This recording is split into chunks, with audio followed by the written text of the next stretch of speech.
Hi there, my name is Maddie Vashow, and today I wanted to come and talk to you guys a little bit about international business involving Egypt and involving General Motors. So I made a little presentation for you guys today because I really want you guys to educate yourselves on the opportunities that we have involving international markets. So bring a gift bag.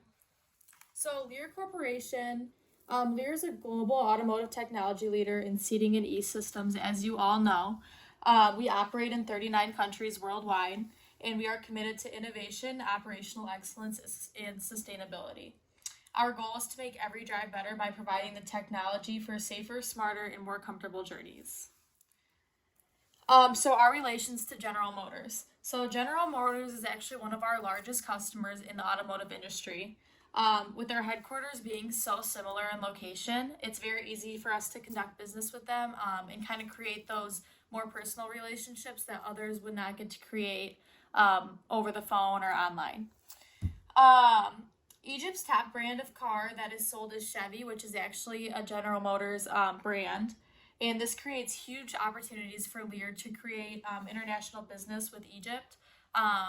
If we really take our advantages that we have with General Motors and we partner with them, it'll be super easy for us to get into Egypt, no problem. So some of the political hurdles about business in Egypt. Political instability and economic growth is one of our major key things that probably will be a little bit of a hurdle. So in 2011, Egypt had this huge political overthrow, and their goal was to actually overthrow their president Mubarak. So most of the citizens did not like this president at all. There was a lot of police brutality going on. There was rioting. There was protests. There was a lot of economic distableness, so it wasn't very stable at all. Unemployment rates were through the roof. Kind of a lot of the things that we're seeing in our world today. It's very interesting to read back on, actually, to kind of compare the U.S. and how it's been handling this coronavirus issue to their president overthrow back in 2011. It's pretty much a lot of the same things, which I think we can gain a little bit of respect for them from going through and understand and educate ourselves more on what they had to process. So this created political instability and economic growth. So the economy dumped. Like their economy was terrible.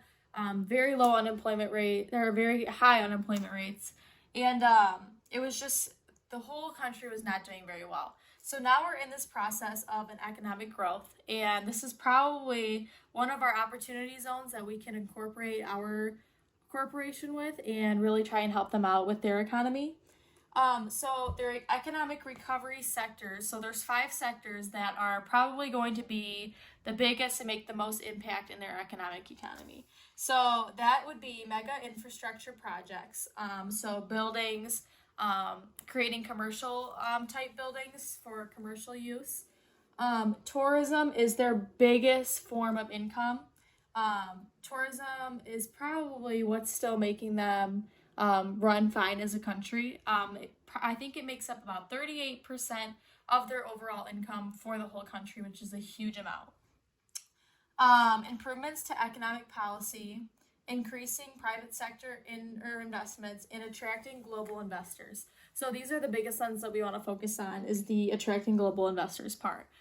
They are searching for that in order to help them in their economy, and it would be a really smart thing if we invested in them and could help them out not only with their economy, but helped ourselves out by being those global investors. So the legal hurdles of business in Egypt. So there's a fiscal deficit, restrictions on foreign property ownership, lack of legal and contractual certainty. This point actually could make a huge dent in our business conducting, because if there's a lack of legal and contractual certainty, we want to make sure that we really power through that first and make sure that that's something that won't be a problem for us later on. And incompetent customs procedures. So Because General Motors is already has a plant in Egypt, we won't really have to worry about the customs procedures as much due to us already being a part of that business structure. The other legal hurdles are finance, electricity, and tax rates are the top three biggest obstacles for business operation in Egypt. So if you look right here at that chart, it shows you the different obstacles for business operation in Egypt, and the top three are finance, electricity, and tax rates. So that's one thing that we should probably just keep in the back of our heads and focus on. But our biggest focus point should definitely be on legal contractual certainty and really make sure that we can create those contracts and make sure that those will stay and something that we can rely on. So cultural reception. So some of the strengths for cultural reception in Egypt is that they have such a young workforce, a number of free trade agreements and arrangements, and reduced sales tax and custom duties. So reduced sales tax is probably one of our major things. We don't really have to worry about a young workforce in terms of Lear corporations, but it is good to know that all of their workforce is younger and kind of more educated and motivated to get the job done. The other thing is reduced sales taxes is amazing for us because if we don't have to pay that sales tax in Egypt, that just goes more towards our income, which is a good thing. Some of the weaknesses in the cultural reception is women in the workforce. So most of the Egypt workforce is made up of men. There's not many women that participate in this workforce. Women are kind of, I wouldn't really say looked down on, but they are in a way. Women are more supposed to play the stereotypical women roles in Egypt and stay home and clean the house and make sure they have food ready for their husbands when they get home. So women aren't as accepted in the workplace and as they are in the United States and other countries as well. Another weakness is political uncertainty. As I already talked about, they're still trying to level out from what they had to go through before with the presidential overthrow and kind of just get their economy back to normal again. And then weak market practices. Weak market practices came from the political uncertainty. So all their markets that they once had were kind of broken down and destroyed, and right now they're trying to be built back up again. The feasibility and plan of success that I have created today for you guys to see so that we can train our employees to better work internationally and understand that you have to understand others' international or cultural differences. So my plan is to hold a meeting with the U.S. manufacturing and service representatives from Lear and General Motors to create a proposal that we can in the future propose to the General Motors headquarters in Egypt and involving international business. So General Motors is, as I already said, Lear's largest customer and is also one of the top car manufacturers in Egypt. If GM agrees to design or to partner with Lear in hopes to create more manufacturing in Egypt, this could be a very powerful team. Like I said, we don't have to really go through as many of the legal procedures already due to our partnership with GM and us being them being one of our biggest customers. We need to contact General Motors Egypt to set up a meeting to deliver the proposal. So our public relations team would probably need to get in contact with those people and set up a meeting so that we can really propose this idea. This will probably be one of our final steps after we have already talked to our employees and see what everybody else's different perspectives are on it. Really go through the pros and cons of doing this and also the financial piece as well. We need to train international relations staff on Egypt culture and expectations in order to maintain a good relationship with Egypt. We need to make sure that our relations department understands what can be maybe seen as rude or disrespectful in Egypt so that we know that we don't make those mistakes and everything rolls smoothly.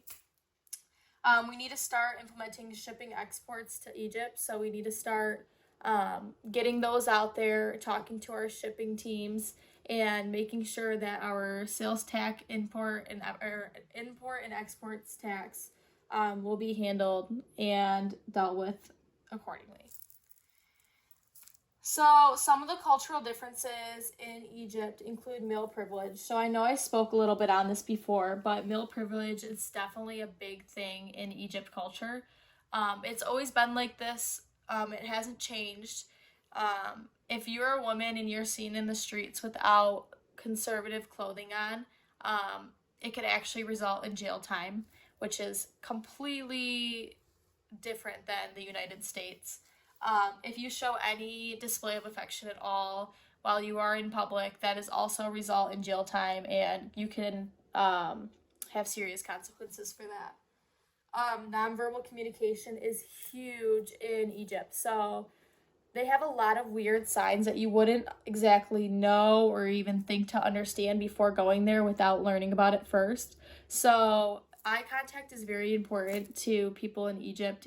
Maintaining eye contact is probably one of the biggest things that you could do. As well as hand gestures go, you are not supposed to use your left hand at all. If you use your left hand, it is seen as very offensive.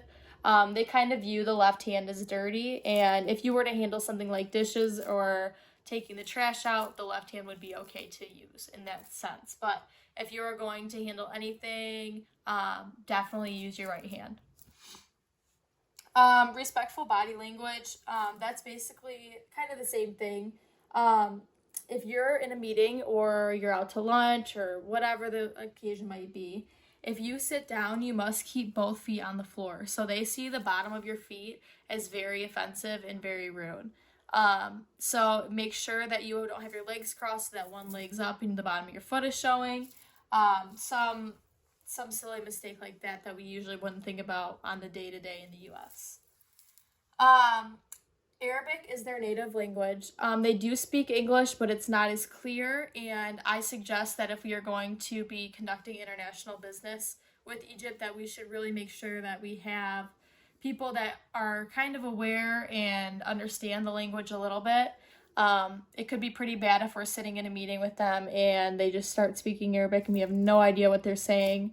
Or if they get upset or anything like that, we want to be able to communicate with them very clearly, so we don't get anything mixed up financially, business partner-wise, or personally, anything like that. So culture shock. So there's a lot of different culture shocks, obviously, that you probably have already experienced during this presentation. There's a lot of things in Egypt that they see as rude and not okay. So I want to make sure that we cover some of the main topics that you guys might be involved in.